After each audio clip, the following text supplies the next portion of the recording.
ಮಂಡ್ಯ ಸಂಸದೆ ಸುಮಲತಾ ಅವರು ಈ ಅಕ್ರಮ ಗಣಿಗಾರಿಕೆ ವಿಚಾರ ಜೊತೆಗೆ ಕೆಆರ್ಎಸ್ ವಿಚಾರವಾಗಿ ಅವರು ಮಾಡ್ತಾ ಇದ್ದಂತ ಆರೋಪ ಇದಕ್ಕೆಲ್ಲ ಇವತ್ತೊಂದು ಹೆಜ್ಜೆ ಮುಂದಿಟ್ಟಿದ್ದಾರೆ. ಯಾಕೆ ಅಂತ ಅಂದ್ರೆ ಕೆಆರ್ಎಸ್ ಡ್ಯಾಮ್ನ ಪರಿಶೀಲನೆ ಆದಂತ ನಂತರದಲ್ಲಿ ಬೆಳಗ್ಗೆ, ಆಮೇಲೆ ಅಧಿಕಾರಿಗಳ ಜೊತೆಗಿನ ಸಭೆ ಆದ ನಂತರದಲ್ಲಿ ಮಧ್ಯಾಹ್ನ, ಈಗ ಸಂಜೆ ಸಂದರ್ಭದಲ್ಲಿ ಅವರು ಬೇಬಿ ಬೆಟ್ಟದ ಕಡೆಗೆ ಹೊರಟಿದ್ದಾರೆ. ಸದ್ಯ ಅವರು ಇನ್ಫ್ಯಾಕ್ಟ್ ರೀಚ್ ಆಗಿದ್ದಾರೆ. ಬಟ್ ಅಲ್ಲೂ ಕೂಡ ಬಹಳ ದೊಡ್ಡ ಹೈಡ್ರಾಮಾ ನಡೀಬಹುವಂತ ಚಾನ್ಸಸ್ ಇದೆ.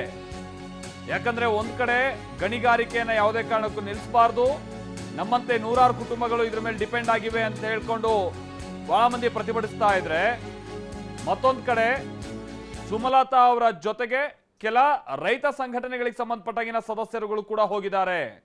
ಅವರೆಲ್ಲ ಅಲ್ಲಿ ಗಣಿಗಾರಿಕೆಯನ್ನ ನಿಲ್ಲಿಸಬೇಕು ಅನ್ನುವಂತ ನಿಟ್ಟಿನಲ್ಲಿ ಒತ್ತಾಯ, ಒಂದು ಕಡೆ ಗಣಿಗಾರಿಕೆಯನ್ನ ನಿಲ್ಲಿಸಬೇಕು ಅನ್ನುವಂತ ನಿಟ್ಟಿನಲ್ಲಿ ಒತ್ತಾಯ ಮಾಡ್ತಾ ಇರೋರು, ಮತ್ತೊಂದು ಕಡೆ ಗಣಿಗಾರಿಕೆಯನ್ನ ಮುಂದುವರಿಸೋದಕ್ಕೆ ಅವಕಾಶ ಕೊಡಬೇಕು ಅನ್ನುವಂಥ ನಿಟ್ಟಿನಲ್ಲಿ ಒತ್ತಾಯ ಮಾಡ್ತಾ ಇರೋರು, ಹೀಗೆ ಬಹಳ ಜನ ಕೂಡ ಸೇರ್ಕೊಂಡಿದ್ದಾರೆ ಬೇಬಿ ಬೆಟ್ಟದಲ್ಲಿ.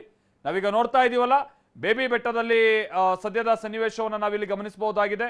ಅಲ್ಲಿ ಸುಮಲತಾ ಅವರು ಸೇರಿದ ಹಾಗೆ ಕೆಲ ಅಧಿಕಾರಿಗಳ ಜೊತೆಗೆ ಅವರೀಗ ಬೇಬಿ ಬೆಟ್ಟಕ್ಕೆ ಭೇಟಿ ಕೊಟ್ಟಿದ್ದಾರೆ. ಇನ್ಫ್ಯಾಕ್ಟ್ ವಿಚಾರ ಅಂತ ಅಂದ್ರೆ ಸುಮಲತಾ ಅವರು ಮೊದಲು ಮಾಡಬೇಕಾಗಿದ್ದಂಥ ಕೆಲಸ ಇದು, ಬೇಬಿ ಬೆಟ್ಟಕ್ಕೆ ಹೋಗ್ಬೇಕಾಗಿದ್ದಂಥದ್ದನ್ನ ಹಲವಾರು ಮಂದಿ ಹೇಳ್ತಾ ಇದ್ರು.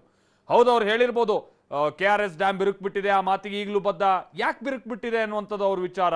ನೇರವಾಗಿ ಬೇಬಿ ಬೆಟ್ಟದಿಂದ ಸಮಸ್ಯೆ ಆಗ್ತಾ ಇದೆ ಅಥವಾ ಅಲ್ಲಿ ನಡೀತಾ ಇರುವಂಥ ಗಣಿಗಾರಿಕೆಯಿಂದ.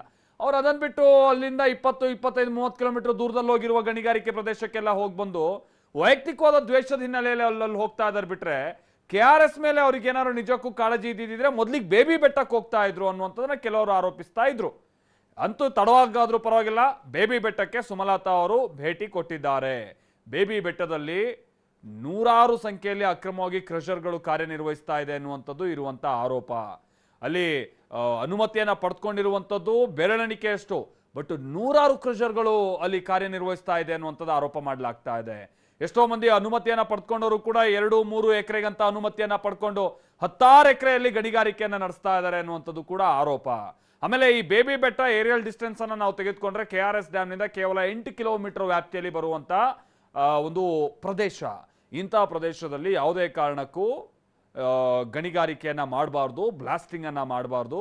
ಅದು ನೇರವಾಗಿ ಅಲ್ಲದೆ ಹೋದ್ರೂ ಕೂಡ ಕಾಲಕ್ರಮೇಣವಾಗಿ ಡ್ಯಾಮ್ ಮೇಲೆ ಪರಿಣಾಮ ಬೀರಬಹುದಾ ಅಂತ ಚಾನ್ಸಸ್ ತೀರಾ ಹೆಚ್ಚಿದೆ ಅನ್ನುವಂಥದ್ದನ್ನ ಹಲವಾರು ಮಂದಿ ಮಾಡ್ತಾ ಇರುವಂತಹ ಆರೋಪ. ಆಮೇಲೆ ಅದಕ್ಕೆ ತಮ್ಮದೇ ಆದಂಥ ಕೆಲ ವೈಜ್ಞಾನಿಕ ಕಾರಣಗಳನ್ನು ಕೂಡ ಹಲವಾರು ಮಂದಿ ಕೊಡುವಂಥದ್ದನ್ನ ನಾವು ಗಮನಿಸ್ತೀವಿ. ಅಂದ್ರೆ ಅಡಿ ಪದರ ಏನಿದೆ ಅದು ಬೇಬಿ ಬೆಟ್ಟ ಜೊತೆಗೆ ಈ ಕೆಆರ್ಎಸ್ ಇಲ್ಲೆಲ್ಲ ವಿಸ್ತರಣೆ ಆಗಿದೆ ಒಂದು ಅಡಿ ಪದರ, ಅದು ಅಲ್ಲಿಗೆ ಹೊಡ್ತಾ ಬಿದ್ರೆ ಇಲ್ಲೂ ಪದರ ಹೊಡ್ತಾ ಬೀಳುತ್ತೆ ಅನ್ನುವಂಥದ್ದನ್ನ ಕೆಲವರು ಆರೋಪ ಮಾಡ್ತಾ ಇದ್ರು. ಬಹಳ ಟೆಕ್ನಿಕಲಿ ಅವರು ಅದನ್ನ ಸ್ಟಡಿ ಮಾಡಿ ಕೆಲವರು ಮಾಡುವಂತ ಆರೋಪ. ಅದಕ್ಕೆ ಯಾವುದೂ ಸರಿಯಾಗಿ ಕಿವಿ ಕೊಡ್ತಾ ಇರಲಿಲ್ಲ. ನೋಡೋಣ ಈಗಲಾದ್ರೂ ಬೇಬಿ ಬೆಟ್ಟದಲ್ಲಿ ಸಂಪೂರ್ಣವಾಗಿ ಗಣಿಗಾರಿಕೆ ನಿಷೇಧ ಆಗುವಂತ ನಿಟ್ಟಿನಲ್ಲಿ ಏನಾದರೂ ಪ್ರಯತ್ನಗಳಾಗುತ್ತವಾ ಅನ್ನುವಂಥದ್ದನ್ನ.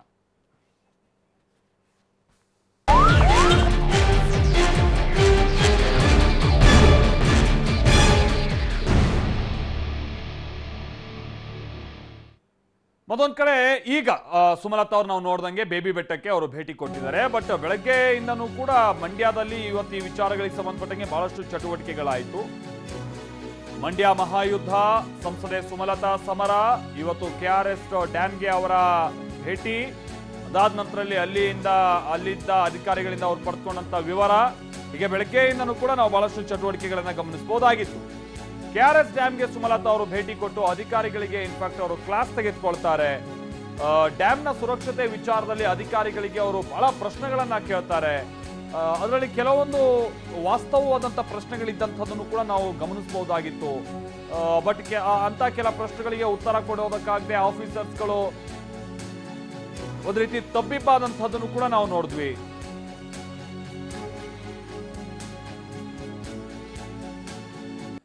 ಇವತ್ತು ಬಹಳ ಮಂದಿ ಅಧಿಕಾರಿಗಳಿಗೆ ಸುಮಲತಾ ಅವರು ತಾವು ಮೊದಲೇ ಎಕ್ಸ್ಪರ್ಟ್ಸ್ಗಳ ಜೊತೆಗೆ ಚರ್ಚೆ ಮಾಡಿ ತೆಗೆದುಕೊಂಡಿದ್ದಂತ ಮಾಹಿತಿ ಪ್ರಕಾರವಾಗಿ ಪ್ರಶ್ನೆಗಳನ್ನ ಕೇಳ್ತಾ ಬರ್ತಾರೆ. ಗಣಿಗಾರಿಕೆಯಿಂದ ಅಪಾಯ ಇಲ್ಲ ಅಂತ ನೀವು ಯಾವ ಆಧಾರದಲ್ಲಿ ಹೇಳ್ತೀರಾ?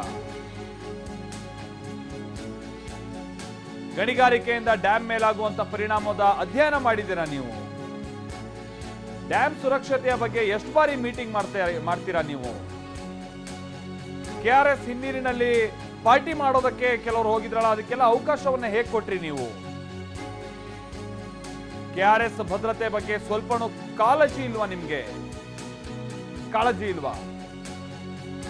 ಪೊಲೀಸರು ಅಧಿಕಾರಿಗಳಿಗೆ ಸುಮಲತಾ ಅವರು ಹೀಗೆ ಖಡಕ್ ಆದಂತ ಪ್ರಶ್ನೆಗಳನ್ನ ಕೇಳ್ತಾ ಬರ್ತಾರೆ.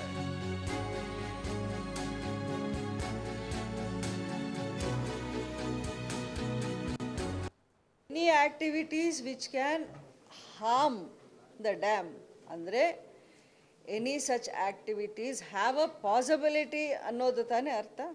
ಅಂದರೆ ಇಲ್ಲಿ ಏನೇ ನಡೆದ್ರು ಡ್ಯಾಮ್ಗೆ ಏನೂ ಆಗಲ್ಲ ಅಂತ ಯಾರು ಹೇಳಿಲ್ಲ ತಾನೆ. Has anybody given that? Okay, who's the certifying authority regarding dam? ಈ ಇಲ್ಲೀಗಲ್ ಮೈನಿಂಗ್ಗೆ ಏನೂ ಆಗಲ್ಲ, ಇಲ್ಲೀಗಲ್ ಮೈನಿಂಗಿಂದ ಡ್ಯಾಮ್ಗೆ ಯಾವುದೇ ಒಂದು ಅಪಾಯ ಆಗಲ್ಲ ಅನ್ನೋ ಅಂಥ ಒಂದು ಸರ್ಟಿಫಿಕೇಟ್ನ ಇಶ್ಯೂ ಮಾಡೋ ಅಥಾರಿಟಿ ಯಾರು? ಹಾಂ, ಅಲ್ಲ, ಒಬ್ರು ಹೇಳಿದ್ರೆ ಕ್ಲಿಯರ್ ಆಗತ್ತೆ. ಅಲ್ಲ, ಅಲ್ಟಿಮೇಟ್ಲಿ ಇದು ಸೇಫ್ ಅನ್ನೋ ಇಶ್ಯೂಯನ್ಸ್ ಆಫ್ ಸರ್ಟಿಫಿಕೇಟ್ ಯಾರು ಕೊಡೋದು? ಸೊ ಈ ಸರ್ವೆ ಆಗಬೇಕು, ಈ ಸರ್ವೆ ಆಗಬೇಕು, ಇನ್ಸ್ಪೆಕ್ಷನ್ ಆಗಬೇಕು, ಅದರ ರಿಪೋರ್ಟ್ ಬರಬೇಕು, ಎಲ್ಲ ಆಗಬೇಕು. Then you can say with complete authority that the dam is safe. And also illegal mining ಇದಕ್ಕೂ ಏನು ಕನೆಕ್ಷನು, ಅದು ಆಗ್ಬೋದಾ ಆಗಬಾರ್ದಾ, ಅಲ್ಲಿ ಸ್ಟೋನ್ ಬ್ಲಾಸ್ಟಿಂಗ್ ಅದನ್ನು ಅವರು ಹೇಳ್ತಾರೆ. ಇಷ್ಟಿರಬೇಕಾದ್ರೆ ಮತ್ತೆ ನಿಮ್ಮ ಆಫೀಸ್ ಅಧಿಕಾರಿ ಮೊನ್ನೆ TV ಚಾನೆಲ್ಗಳಲ್ಲಿ ಹೋಗಿ ಇಟ್ಸ್ ಕಂಪ್ಲೀಟ್ಲಿ ಸೇಫ್ ಅನ್ನೋವಂಥ ಕ್ವಾಲಿಫೈಯಿಂಗ್ ಅಥಾರಿಟಿ ಅವ್ರಿಗಿತ್ತ? ಅಲ್ಲ, no, just answer my question ಅಷ್ಟೇ. ಈಸ್ ಈ the qualifying authority to state ಡ್ಯಾಮ್ಗೆ ಯಾವುದೇ ಒಂದು ಅಪಾಯ ಇಲ್ಲ ಅನ್ನೋದನ್ನ ಕ್ವಾಲಿಫೈಯಿಂಗ್ ಅಥಾರಿಟಿ ನಿಮ್ಮಲ್ಲಿ ಅಥವಾ PR ನಿಮ್ಮ ಕಡೆಯಿಂದ ಇದೆಯಾ ಆ ಥರ?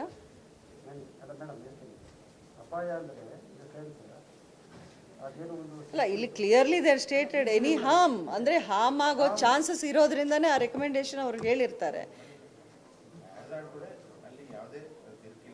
ನೀವು ಅದನ್ನೆಲ್ಲ ತೋರಿಸಿದ್ದೀರ. ನೀವು ಹೇಳಿದ್ದ ಪ್ರಕಾರ ನಾನು ಅರ್ಥ ಮಾಡ್ಕೊಂಡಿದ್ದೆ. If I am wrong you correct me. ಈ ಒಂದು 68 ಕೋಟಿನ 67 ಕೋಟಿಯಷ್ಟು ನೀವು ಮೇಂಟೆನೆನ್ಸ್ ವರ್ಕ್ಸ್ಗೆ ಒಂದು ಸ್ಯಾಂಕ್ಷನ್ ಆಗಿರುತ್ತೆ. ಅದನ್ನು ಬೇಸ್ ಮಾಡಿ ನೀವು ಗೇಟ್ಸ್ ರಿಪ್ಲೇಸ್ಮೆಂಟ್ 27 ಗೇಟ್ಸ್ ಅದು ಸಪ್ರೇಟು. ಸೊ ಈ 67 ಕೋಟಿಯಲ್ಲಿ ಏನು ಮಾಡಿದ್ರಿ ನೀವು?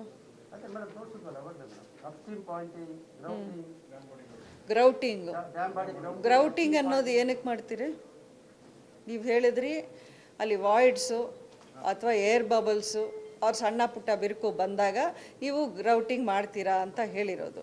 ಸೊ ಈ ಇಂಪ್ಯಾಕ್ಟ್ಗೆ ಈಗ ಒಂದು ಬ್ಲಾಸ್ಟ್ ನಡೀತಾ ಇದೆ ಅಥವಾ ಒಂದು ಸೌಂಡ್ ಬರುತ್ತೆ, ಅದರಿಂದ ಒಂದು ಟ್ರೆಮರ್ ಆರ್ ವೈಬ್ರೇಷನ್ ಆಗುತ್ತೆ.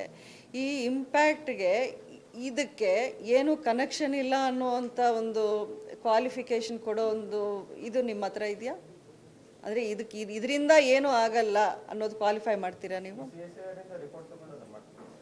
ಸೊ ಅವ್ರಿಗೆ ಕೊಡಬೇಕು ರಿಪೋರ್ಟು, ಬಟ್ ಅವರು ಈವರೆಗೂ ಟೆಸ್ಟ್ ಮಾಡಿಲ್ಲ. ಸೊ ಟಿಲ್ ದೆನ್ ನಮಗೆ ಒಂದು ಅಲ್ಲಿ ಕ್ವಶನ್ ಮಾರ್ಕ್ ಡೌಟು ನಮ್ಮೆಲ್ರಿಗೂ ಇದ್ದೇ ಇರುತ್ತೆ. ನಿಮ್ಮ ಒಂದು ಎಡ್ಯುಕೇಟೆಡ್ ಒಪಿನಿಯನ್ ಅವ್ರ ಗೆಸ್ ನೀವು ಕೊಡ್ಬೋದಲ್ಲ. ಈಗ ಮೈನಿಂಗಿಂದ ನಮ್ಗೆ ಡೇಂಜರ್ ಇದೆ ಅಂತಾನ ಹೇಳಬೇಕು, ಮೈನಿಂಗಿಂದ ಡೇಂಜರ್ ಇಲ್ಲ ಅಂತನಾದರೂ ಹೇಳಬೇಕು. ಇವೆರಡೂ ಹೇಳ್ತಿಲ್ಲ ಅಂದರೆ ನಾವೇನು ಅನ್ಕೋಬೇಕು? ರೀಸೆಂಟ್ಲಿ ಒಂದು ಕೇಸ್ ದಾಖಲೆ ಆಗಿದೆ, ಇಬ್ಬರನ್ನ ಅರೆಸ್ಟ್ ಮಾಡಿದ್ದಾರೆ. ಡಿಟೋನೇಟರ್ಸ್ನ ಕ್ಯಾರಿ ಮಾಡ್ತಾ ಇಲ್ಲೇ ಒಂದು it's not two for from the dam area, ಅಲ್ಲಿಂದ ಅವ್ರನ್ನ ಡಿಟೋನೇಟರ್ಸ್ ತಗೊಂಡು ಹೋಗ್ತಿರ್ತಾರೆ. ಅವ್ರನ್ನ ಅರೆಸ್ಟ್ ಮಾಡಿ ಪಾಂಡುಪುರ ಪೊಲೀಸ್ ಸ್ಟೇಷನಲ್ಲಿ ಕೇಸನ್ನು ದಾಖಲೆ ಆಗಿದೆ. ಇದು ನಿಮ್ಮ ಗಮನದಲ್ಲಿದೆಯಾ? ಪೊಲೀಸ್ ನೀವು ಹೇಳ್ತೀರಾ ಇದಕ್ಕೆ answer? What kind of explosives, ಯಾವ ಥರದ್ದು ನೀವು ಅವರಲ್ಲಿ ಯಾವ ಥರದ್ದು ಎಕ್ಸ್ಪ್ಲೋಸಿವ್ ಕ್ಯಾರಿ ಮಾಡ್ತಿದ್ರು? ಎಲ್ಲಿಗೆ ತಗೊಂಡು ಹೋಗ್ತಿದ್ರು ಅವರು? ಅಲ್ಲ, ನೀವು ಅವ್ರನ್ನ ಎನ್ಕ್ವೈರಿ ಮಾಡಿರ್ತೀರಲ್ಲ, ಅಲ್ಲಿಂದ ಅವರು ಪಿಲ್ಫರೇಜ್ ಮಾಡಿರ್ತಾರೆ DBL ಸಂಸ್ಥೆಯಿಂದ ಅಂತ ಹೇಳ್ತೀರಾ. ಅಲ್ಲಿಂದ ಅವರು ಎಲ್ಲಿಗೆ ಅಂತ ಅದನ್ನು ತಲುಪಿಸೋಕೆ ತಗೊಂಡು ಹೋಗ್ತಾ ಇದ್ರು? ಯಾವ ಕ್ವಾರಿಗೆ?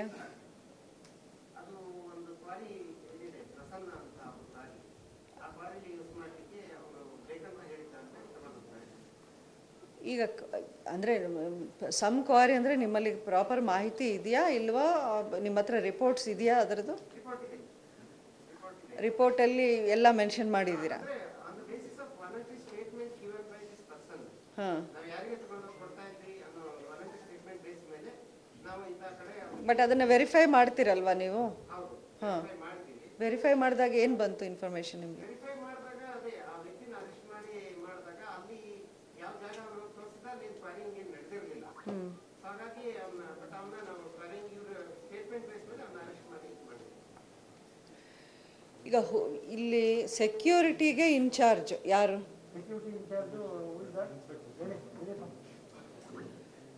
ರೀಸೆಂಟ್ಲಿ ನೀವು ಕೂತ್ಕೊಂಡೇ ಹೇಳಿ.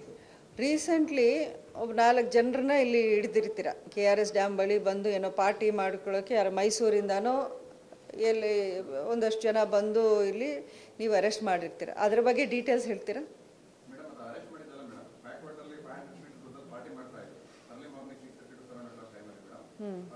ಅದು ರೆಸ್ಟ್ರಿಕ್ಟೆಡ್ ಝೋನ್ ಅಲ್ವಾ?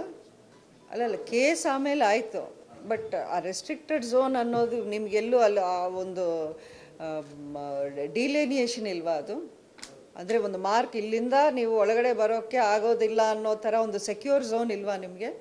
ಅಲ್ಲ, ಹತ್ತಿರ ಬರದೇ ಇದ್ದಾಗ ನೋಡ್ಕೊಳ್ಳೋದಾದರೆ how are they able to enter? ಇದು ಫಸ್ಟ್ ಟೈಮ್ ಅಲ್ಲ, ಇದು ಸೆಕೆಂಡ್ ಟೈಮ್ ರಿಪೀಟೆಡ್ ಅಂತ ಅಂದ್ಕೊಂಡಿದ್ದೀನಿ ಇದನ್ನು. Last year also they was a report in the ಪೇಪರ್ಸಲ್ಲೇ ನಾನು ನೋಡಿ ಗೊತ್ತಾಗಿದ್ದು. ಈಗ ಬ್ಯಾಕ್ ವಾಟರ್ ಸರಿ, ವಾಟ್ ಎವರ್ ನಿಮಗೆ ಸುತ್ತಮುತ್ತ ಈಗ 20 ಕಿಲೋಮೀಟರ್ ರೇಡಿಯಸಲ್ಲಿ ಇಲ್ಲಿ ಮೈನಿಂಗ್ ನಡಿಬಾರ್ದು ಅಂತ ಹೇಳ್ತಾ ಇದ್ದೀವಿ. ಅದು ಸೆಕ್ಯೂರಿಟಿಗೆ ಸಂಬಂಧಪಟ್ಟಿತ್ತಾನೆ. ಅದು 20 ಕಿಲೋಮೀಟರ್ ಆಗಲಿ, 10 ಕಿಲೋಮೀಟರ್ ಆಗಲಿ, 25-30 ಕಿಲೋಮೀಟರ್ ಆಗಲಿ, ರೂಲೇ ತಾನೆ. ಈಗ KRS ಇಷ್ಟು ಹೈ ಸೆಕ್ಯೂರ್ ರಿಸ್ಕ್ ಇರೋ ಒಂದು ಸ್ಟ್ರಕ್ಚರ್ ಆಗಿರೋದ್ರಿಂದ ಯಾವ ರೀತಿ ಇಲ್ಲಿ ಸೇಫ್ಟಿಗೆ ನೀವು ಏನು ಸ್ಟೆಪ್ಸ್ ತಗೊಳ್ತಿದ್ದೀರಾ? ಆದರೆ CCTV ಮಾನಿಟ್ರಿಂಗ್ ಯಾರೂ ಮಾಡಲ್ವಾ ಆ ಒಂದು ಭಾಗದಲ್ಲಿ? CCTV ಮಾನಿಟ್ರಿಂಗ್ ಮಾಡೋದಾದರೆ ಅಲ್ಲಿವರೆಗಾದರೂ ಹೇಗೆ ಬರ್ತಾರೆ ಅವರು? ಅಲ್ಲ, CCTV ನೋಡ್ತಾ ಇರಬೇಕಾದ್ರೆ ಅಲ್ಲಿ ಎಂಟ್ರಿ ಆಗಬೇಕಾದ್ರೆ ನಿಮ್ಗೆ ಗೊತ್ತಾಗಲ್ವಾ? ಹಾಂ, ಅದಕ್ಕೆ ಬೌಂಡ್ರೀಸ್ ಏನಿಲ್ವಾ? ಏನಕ್ಕೆ ಮಾಡಿಲ್ಲ? ರಿಕ್ವೈರ್ಮೆಂಟ್ ಅಂತ ಅನ್ನಿಸ್ತಾ ಇಲ್ವಾ ನಿಮಗೆ? ಯಾರಿಗೆ ಮೀಟಿಂಗಲ್ಲಿ ಹೇಳಿದಿರಿ?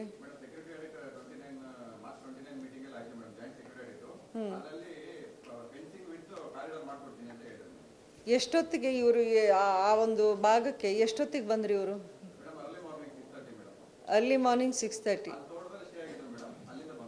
ಅಲ್ಲ, ಅಲ್ಲಿಂದ ಸ್ಟೇ ಆಗಿದ್ದು ಬಿಡಿ, ಅಲ್ಲಿಂದ ಇಲ್ಲಿಗೆ ಬಂದಿರೋದು ಎಷ್ಟೊತ್ತಿಗೆ? ಹಾಂ, ಅದು ಅರ್ಲಿ ಮಾರ್ನಿಂಗ್ 6:30.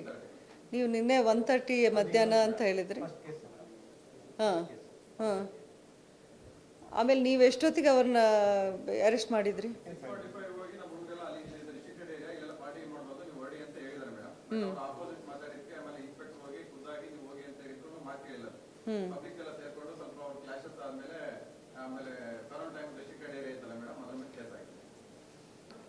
ಇದು ಎಕ್ಸ್ಟ್ರೀಮ್ಲಿ ರಿಸ್ಕಿ ಅಂತ ನಿಮ್ಗೆ ಅನಿಸ್ಲಿಲ್ವಾ? ಅಂದರೆ 6:30 to 6:45 ಅದು ರೆಸ್ಟ್ರಿಕ್ಟೆಡ್ ಝೋನಲ್ಲಿ ಯಾರೇ ಇರಲಿ ಅಲ್ಲಿದ್ದರು. So it is taken you 15 minutes ಅಲ್ಲಿ ರೀಚ್ ಆಗೋಕ್ಕೆ ನಿಮ್ಗೆ ಹಂಗೆ ಆಗುತ್ತೆ ಅಂದರೆ, ಫಸ್ಟ್ ಆಫ್ ಆಲ್ ಅವ್ರು ಬರಬೇಕಾದ್ರೇ ಅಲ್ಲಿ ಅಪ್ರಹೆಂಡ್ ಮಾಡಬೇಕಾಗಿತ್ತು, ಅಲ್ಲಿ ಅಲೋವೇ ಮಾಡಬಾರ್ದಾಗಿತ್ತು. ಇದನ್ನು ನಾವು ಸೇಫ್ಟಿ ವಿಷಯಕ್ಕೆ ಇಷ್ಟು ಬಂದಾಗ this is a big lapse. 5 minutes ಆಗಲಿ 15 ಮಿನಿಟ್ಸ್ ಆಗಲಿ ಏನೆಲ್ಲ ಒಂದು ಅನಾಹುತ ಆಗ್ಬೋದಾದಂಥ ಒಂದು ಇಮ್ಯಾಜಿನೇಷನ್ ನಾವು ಮಾಡ್ಕೋಬೇಕಾಗಿದೆ ಇಲ್ಲಿ. ಇಫ್ ಸಂಬಡಿ ಬೇರೆ ಏನಾದರೂ ಇಂಟೆನ್ಷನ್ ಇಟ್ಕೊಂಡು ಅಲ್ಲಿ ಬರೋದಾದರೆ ಹೇಗೆ ನೀವು ಸೆಕ್ಯೂರ್ ಮಾಡ್ತೀರಾ ಆ ಜಾಗವನ್ನು? ಈಗ ನಿಮ್ಮ ಈ ಒಂದು ಪರ್ಟಿಕ್ಯುಲರ್ ಕೇಸ್ದು ಫುಲ್ ರಿಪೋರ್ಟು ಒಂದು ಕಾಪಿ ನನಗೆ ಕಳಿಸಿ. And definitely I consider this very big lapse. ಇದು ಮುಂದೆ ನಡೆಯೋಕ್ಕೆ ಬಿಡಲೇಬಾರ್ದು. ಯು ಮೇಕ್ ಅ ಬೌಂಡ್ರಿ, ನೀವು ಡಿಸ್ಕಸ್ ಮಾಡಿ ಅದಕ್ಕೆ ಏನು ಮಾಡಬೇಕು ಅಗತ್ಯವಿರೋದು ಅದನ್ನು ಮಾಡಿ. ಈ ರೀತಿ ಇನ್ನು ಮುಂದೆ ಆಗಲೇಬಾರ್ದು. ಇದೆಲ್ಲದರ ಜೊತೆಗೇನೆ ಒಂದು ಗೊಂದಲ ಉಂಟಾಗ್ಬಿಡ್ತು. ಯಾಕಂತಾದ್ರೆ ಸುಮಲತಾ ಅವರು ಹಿಂದಿನ ದಿಶಾ ಸಭೆ ಸಂದರ್ಭದಲ್ಲಿ KRS ಜಲಾಶಯದಲ್ಲಿ ಹೌದು ಬಿರುಕು ಬಿಟ್ಟಿದೆ ಅಂತ ಅಂದಿದ್ರು. ಇವತ್ತು ಬೆಳಗ್ಗೆ ಏನಂದ್ಬಿಟ್ರು, ಇಲ್ಲ ಬಿರುಕು ಬಿಟ್ಟಿಲ್ಲ ಅಂತ ನಾನು ಹೇಳಿಲ್ಲ, ಮಾಧ್ಯಮಗಳು ಹೂವಾಪೋ ಅಂತೆಲ್ಲ ಅಂದ್ಬಿಟ್ರು. ಯಾಕೆ ಮೊನ್ನೆ ನೀವು ಹಿಂಗೆ ಹೇಳಿದ್ರಲ್ಲ ಅಂತ ಹೇಳ್ಕೊಂಡು ಆ ನಂತರ ದೊಡ್ಡ ಚರ್ಚೆ ಆಗ್ತಾ ಇರೋ ಹಂಗೆ. ಇಲ್ಲ ಇಲ್ಲ ಇಲ್ಲ, ಕನ್ನಂಬಾಡಿ ಕಟ್ಟೆಯಲ್ಲಿ ಬಿರುಕು ಬಿಟ್ಟಿದ್ದಕ್ಕೆ ದುರಸ್ತಿ ಮಾಡಿದ್ದಾರೆ. ಡ್ಯಾಮ್ ಬಿರುಕು ಬಿಟ್ಟಿರೋದು ನಿಜ. ಆಮೇಲೆ 67 ಕೋಟಿ ರೂಪಾಯಿ ವೆಚ್ಚದಲ್ಲೆಲ್ಲ ದುರಸ್ತಿ ಮಾಡಿದ್ದಾರೆ. ಈ ತರದ ವಿಚಾರಗಳು ಪ್ರಸ್ತಾಪಕ್ಕೆ ಬಂತು. ಈ ಸಣ್ಣ ನಾವು ಕ್ರ್ಯಾಕ್ಸ್ ಅನ್ಬೋದು, ಅವ್ರ ವಾಯ್ಡ್ಸ್ ಅನ್ಬೋದು, ಕ್ಯಾವಿಟೀಸ್ ಅನ್ಬೋದು, ಎಲ್ಲ ಒಂದೇನೆ. ಅದು ಬಿರುಕೇ ಇಲ್ಲ, ಹಾಗೇ ಇಲ್ಲ ಅನ್ನೋದು ಅಸತ್ಯ. ಬಿರುಕು ಆಗಿರೋದಕ್ಕೆ 67 ಕೋಟಿ ಅಷ್ಟು ಲಿಸ್ಟ್ ಆಫ್ ವರ್ಕ್ಸಲ್ಲಿ ಅವ್ರು ಹಾಕ್ಕೊಂಡು ಪಾರ್ಟ್ ಆಫ್ ದ್ಯಾಟಲ್ಲಿ ಅವರು ಗ್ರೌಟಿಂಗು ಮಾಡಿದ್ದಾರೆ. ಸೊ ನನ್ನ ಹೇಳಿಕೆಯಲ್ಲಿ ಯಾವುದೇ ಒಂದು ಬದಲಾವಣೆ ಇಲ್ಲ. ಆ ಸ್ಟ್ರಕ್ಚರಲ್ಲಿ ಏನೇನು ಸ್ವಲ್ಪ ಸಣ್ಣ ಪುಟ್ಟ ಡ್ಯಾಮೇಜ್ಗಳಾಗಿರ್ಬೋದು, ಅದನ್ನು ರಿಪೇರ್ ಮಾಡಿ ಒಳ್ಳೆ ಕೆಲಸ ಮಾಡಿದ್ದಾರೆ. ಅದರಲ್ಲಿ ನನಗೆ ಯಾವುದೇ ಒಂದು ಕಂಪ್ಲೇಂಟ್ ಇಲ್ಲ.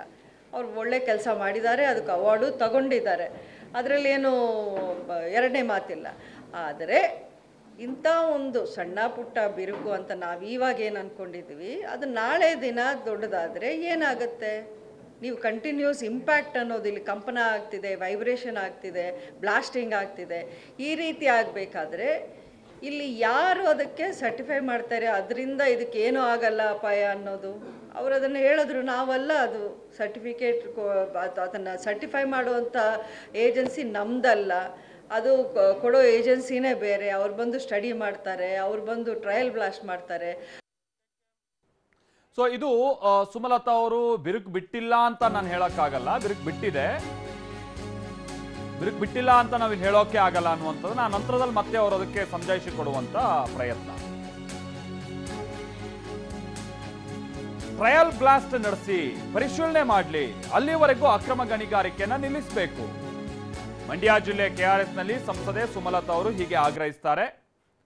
ಆಮೇಲೆ ಬೇಕಾದ್ರೆ ನೋಡೋಣ, ಫಸ್ಟ್ ಅಧಿಕಾರಿಗಳು ಬಂದು ಒಂದು ಟ್ರಯಲ್ ಬ್ಲಾಸ್ಟ್ ಮಾಡಲಿ, ಅವಾಗ ಗೊತ್ತಾಗ್ಲಿ ಈ ಡ್ಯಾಮಿಗೆ ಏನಾದ್ರು ಸಮಸ್ಯೆ ಇದೆಯೋ ಇಲ್ವೋ ಅನ್ನುವಂಥ. ಎಲ್ಲ ನೀವೇ ಹೆಂಗೆ ತಿಳ್ಕೊಂಡ್ಬಿಡ್ತೀರಾ, ಏನು ಸಮಸ್ಯೆ ಇಲ್ಲ, ಮುಂದುವರಿಸ್ಬೋದು ಗಣಿಗಾರಿಕೆ ಅನ್ನುವಂಥ ರೀತಿಯಾಗಿ? ಯಾಕಂದ್ರೆ ಭಾಳ ಏನು ದೂರ ಇರುವಂಥದ್ದಲ್ಲ ಬೇಬಿ ಬೆಟ್ಟ. ಆಮೇಲೆ ಬಹಳಷ್ಟು ತಜ್ಞರು ಕೂಡ ಅಲ್ಲಿ ಗಣಿಗಾರಿಕೆ ಆಗಬಾರ್ದು ಅಂತ ಬೇರೆ ಹೇಳ್ತಾ ಇದ್ದಾರೆ. ಅದು ಕೊಡೋ ಏಜೆನ್ಸಿನೇ ಬೇರೆ. ಅವ್ರು ಬಂದು ಸ್ಟಡಿ ಮಾಡ್ತಾರೆ, ಅವ್ರು ಬಂದು ಟ್ರಯಲ್ ಬ್ಲಾಸ್ಟ್ ಮಾಡ್ತಾರೆ, ಅದ ನಂತರ ಅವ್ರು ಹೇಳ್ತಾರೆ ನಮಗೆ ಮೈನಿಂಗ್ ಅಲ್ಲಿ ಸುತ್ತ ನಡೀತಿರೋ ಮೈನಿಂಗಿಂದ ಡ್ಯಾಮ್ಗೆ ಅಪಾಯ ಇದೆಯೋ ಇಲ್ವೋ. ಸೊ ಇಲ್ಲಿ ಕೂತ್ಕೊಂಡಿರೋ ನಾವು ಯಾರೂ ಈ ಅಕ್ರಮ ಗಣಿಗಾರಿಕೆಯಿಂದ ಇದಕ್ಕೆ ಅಪಾಯ ಆಗ್ತಿದೆಯೋ ಇಲ್ವೋ ಅನ್ನೋದನ್ನು ಸರ್ಟಿಫೈ ಮಾಡೋಕ್ಕೆ ನಮ್ಮಲ್ಲಿ ಯಾರಿಗೂ ಆ ಕಾಂಪಿಟೆನ್ಸ್ ಇಲ್ಲ. ಅದರ ಅಥಾರಿಟಿನೇ ಬಂದು ಹೇಳಬೇಕು. ಆದರೆ ಅದು ಆಗೋವರೆಗೂ ಆ ರಿಸ್ಕು ನಾವು ತಗೋಬೇಕಾ? ಆದಮೇಲೆ ಏನು ಮಾಡ್ತೀವಿ? ಏನು ಮಾಡೋಕ್ಕಾಗತ್ತೆ? I have asked that from the mining minister. I have asked him to look into this matter very seriously. ಅದನ್ನು ಮಾಡಲೇಬೇಕು ಅಂತ ಈಗಾಗಲೇ I think the district minister, incharge minister also ಅವರು ಅದನ್ನೇ ರೆಕಮೆಂಡ್ ಮಾಡಿದ್ದಾರೆ. ಇದನ್ನು ಒಂದು ಈ 20 ಕಿಲೋಮೀಟರ್ಸ್ ಬ್ಯಾನ್ ರೇಡಿಯಸಲ್ಲಿ ಮೈನಿಂಗೇ ನಡೀಬಾರ್ದು ಅನ್ನೋಂಥ ಬ್ಲ್ಯಾಂಕೆಟ್ ಬ್ಯಾನ್ನೇ ತರಬೇಕು ಅಂತ. Again that's what I'm saying. ಆ ಟ್ರಯಲ್ ಬ್ಲಾಸ್ಟ್ ಮಾಡಿ ಅವರು ಸರ್ಟಿಫಿಕೇಟ್ ಇಶ್ಯೂ ಮಾಡಿದ್ರೆ, that is why I'm insisting on the certificate. So ಇದು ಒಂದು ಟ್ರಯಲ್ ಬ್ಲಾಸ್ಟ್ ಆಗಲಿ, ಗೊತ್ತಾಗ್ಬಿಡ್ಲಿ ಸಮಸ್ಯೆನೂ ಇದೆಯೋ ಇಲ್ಲೋ ಅನ್ನೋಂಥ, ಆ ನಂತರದಲ್ಲಿ ಮುಂದುವರಿಸಲಿ ಅನ್ನುವಂಥದ್ದನ್ನ ಹೇಳ್ತಾ ಹೋಗ್ತಾರೆ. ಓಕೆ, KRSಗೆ ಅಪಾಯ ಇಲ್ಲ ಅಂತ ಸರ್ಟಿಫಿಕೇಟ್ ನೀಡಲಿ, KRSಗೆ ಅಪಾಯ ಇಲ್ಲ ಅಂತೇಳಿ ಅಧಿಕಾರಿಗಳು ಬರೆದು ಕೊಡ್ಲಿ, ಅದಕ್ಕೆ ಕೂಲಂಕುಷವಾದ ಪರಿಶೀಲನೆ ಆಗಲಿ, ಸ್ಟಡಿ ಮಾಡಲಿ ಅವರು, ಆ ನಂತರದಲ್ಲಿ ಅವರು ಬರೆದು ಕೊಡ್ಲಿ. ಮೌಖಿಕವಾಗಿಲ್ಲ ಇದು ಸಮಸ್ಯೆ ಆಗಲ್ಲ ಅಂತ ಹೇಳ್ತಾ ಹೋದ್ರೆ ನಾನು ಕೂಡ ಅದನ್ನು ಒಪ್ಪೋದಕ್ಕೆ ರೆಡಿ ಇಲ್ಲ.